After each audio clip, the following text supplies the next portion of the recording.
सरकार द्वारा आज जनता कर्फ्यू लगाया गया, जिसका दृश्य देखने को मिला भी आज पूरे भारत के अंदर तब बंदी थी। तो उस कर्फ्यू को आप किस निगाह से देखती हैं? आपको सर हम तो यही सामना करना पड़ा?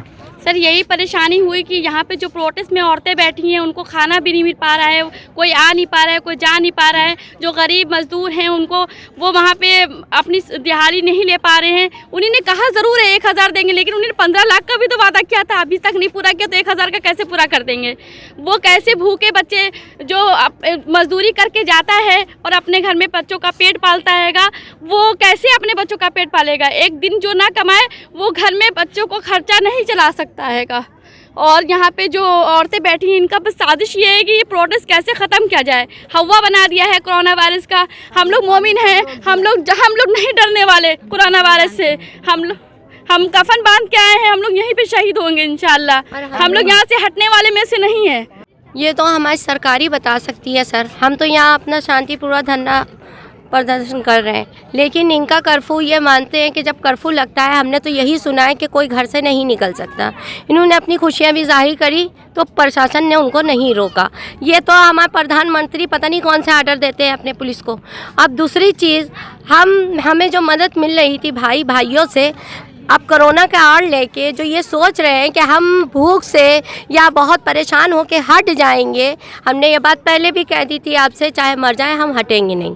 दूसरी चीज़ भाई, अब जो हमें मदद मिलनी थी, हमारे यहाँ आप देख सकते हैं बूढ़ी बहनें हैं, बच्चे हैं, ज़ईफ़ औरतें, कुछ बीमार भी हैं इसमें। तो इस सबब से क्या होता है, कोरोना तो बाद में लग जाएगा, बाद में लगेगा हमको, लेकिन पहले तो हमको भूख मार डालेगी।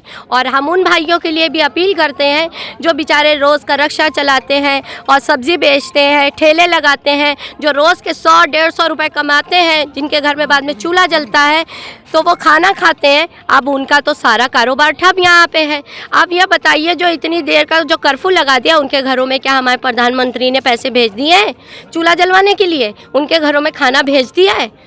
ये मेरी अपील है उनसे, प्रधानमंत्री से, पहले कुछ बोलने से पहले सोच लें। सीट पे तो बैठ गए हमारे प्रधानमंत्री शायद, लेकिन अपना मुल्क चलाना नहीं आता है। हमारे मुल्क में क्या हो रहा है आप पहले ये देखिए। 2.5 महीने से हम यहाँ मर रहे हैं। शाहीन बाग में इतने दिन से हो गया, वहाँ आतंक मच रहा है, लेकिन फिर भी शायद आपको सुनाई और दिखाई और बहरे हो चुके हैं आप। अरे तो सब झूठ है। जब कब्र में मर के चले जाएंगे तो कब्रिस्तान में देने जाएंगे वो? नहीं, चुपिए, कब्रिस्तान में देने जाएंगे। और 1000 रुपए में उनका क्या भला होगा? अगर जिस घर में 12 बच्चे, जिस घर में 10 बच्चे हैं, 1000 रुपए में क्या अपने नाम के डंके हिलाएंगे? वो घंटे बजाएंगे क्या वो जाके? अरे हमारी आवाम देखिए, अरे भुखमरी देखिए आप यहाँ पे कितनी हो रही है। फिर भी हमारे प्रधानमंत्री अपनी जेबें भरते हैं, बस गरम करते हैं और जनता को बस भाषण देने आ जाते हैं और वोट लेने आ जाते हैं, लेकिन करना क्या है इस बारे में नहीं सोचते। मत करे ऐसी, जनता मत चलाए और जा के अपने कंबलों में सो जाए। अरे आज हर एक औरत को नेता बना दिया इन्होंने, हैं? हर एक औरत नेता बन गई है यहाँ पे। देखिए, मैं सबसे पहले तो अपने प्रधानमंत्री जी से कहना चाहूँगी कि आपने जैसे नोटबंदी करी थी, लोग मर गए, आपसे कोई फ़र्क नहीं पड़ा। लेकिन उसी तरह आपने ये एक डिसीजन ले लिया कि हमें एक डिसीजन आपने ले लिया कि हाँ जनता कर्फ्यू, ठीक है जनता कर्फ्यू, और जनता मान भी रही है, लेकिन क्या आपने किसी गरीब के बारे में सोचा? हिंदुस्तान की आधे से ज़्यादा आवाम गरीब है, रिक्शे वाले हैं, सब्ज़ी वाले हैं, उनके ठेले बंद करा दिए, रिक्शे खड़े हो गए। आपने ये सोचा भाई साहब कि हमारी ये जनता खाएगी क्या? अरे कोरोना तो बाद में मारेगा, पहले तो इनको आपकी भूखमरी ने मार दिया, भूख मार देगी इनको। और आपने एक दिन का कह के उसको टाइम बढ़ाते चले जा रहे हैं। ये लोग क्या खाएंगे? जिनके घरों में बच्चे हैं, उनके दूध के पैसे का तो इंतज़ाम कौन करेगा? आपने क्या किसी भी गरीब, किसी भी लेबर, किसी भी मज़दूर के घर क्या कोई सामान मुहैया कराया, राशन भेजा? नहीं किया। आप कहते हैं कोरोना है, कोरोना है। मुख्यमंत्री तो गरीब मजदूरों को 1000 रुपए देने की बात कह रहे हैं। 15 लाख आए किसी बहन के अकाउंट में, मुख्यमंत्री देने की तो बहुत बात करते हैं, खाली बोली बच्चन में तो पूरी जनता को आज तक फंसा दिया। क्या दिया? क्या सिर्फ बोल बच्चन दिया, बहनों भाइयों करके लूट लिया। कहते हैं कि लूट लिया तो वाकई लूट लिया इन्होंने, सिर्फ अपने बोल बचन से लूट लिया हमको।